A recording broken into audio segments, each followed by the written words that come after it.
कोई और बोलना चाह रहा हो तो बोलने को नहीं दूंगा। भाई लोग बाग बहुत दूर दूर से आए। जब शाम का समय किसान के लिए आगे की तरफ बढ़ता तो न्यार फूस की और ढोरों डंगरों की याद भी आग लगे हुए। मैं आदरणीय अध्यक्ष जी का धन्यवाद करूंगा। आदरणीय एमपी साहब जो आज इस पूरी सभा की अध्यक्षता कर रहे हैं, यहां पर मंच पर पूर्व सांसद आदरणीय कादिर राणा जी मौजूद है, जो खुद ही चुनाव लड़ रहे हैं, और यहां पर पूरा मंच हर जाति हर वर्ग के लोगों से भरपूर है। और यही गुलदस्ता इस हिंदुस्तान की, इस भारतवर्ष की एकता के लिए बहुत जरूरी है। मैं पूरे मंच पर तमाम साथियों का, विधायकों का, पूर्व विधायकों का और सभी सम्मानित नेताओं का धन्यवाद करते हुए जो मंच के सामने बैठे हैं, यहां तक दूर दराज से चलकर आए हैं, और मैं तो ये कहूंगा कि संगीनों के साय में ये पूरा चुनाव चल रहा है, लेकिन शासन प्रशासन के लिए जो बात बोली है हमसे पहले, उससे भी बढ़कर ये कहना चाहता हूं कि अभी आपने राजस्थान में देखा होगा, एक प्रत्याशी था जो प्रत्याशी निर्दलीय चुनाव लड़ रहा था, और निर्दलीय प्रत्याशी जब बूथ पर पहुंचा, हालांकि हम हिंसा के विरोधी हैं, लेकिन उसने देखा सरकार का एक एसडीएम सरकार के इशारे पर फर्जी वोट डलवा रहा था। प्रत्याशी खड़ा हुआ और एक जोरदार चाटा झन्ना देता उस एसडीएम के ऊपर पड़ा।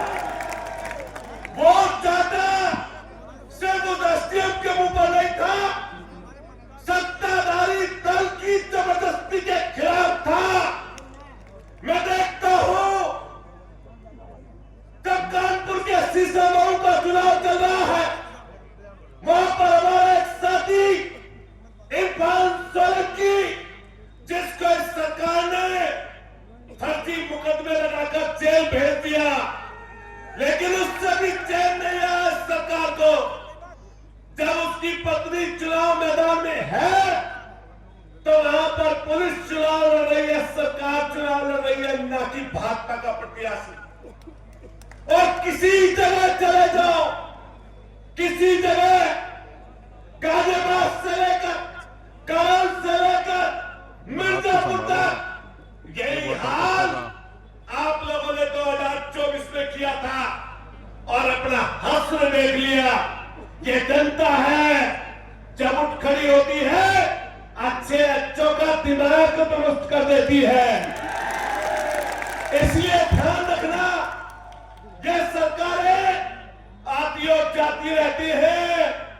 हमारे नेता माननीय अखिलेश यादव जी ने कहा है, जो इस तरह की हरकत करता रहे उसका नाम नोट करते जाइए, और 2027 में जैसे ही सरकार बदलेगी, इन लोकतंत्र के हत्यारों को सजा देने का काम समाजवादी पार्टी के नेता और समाजवादी पार्टी करेगी।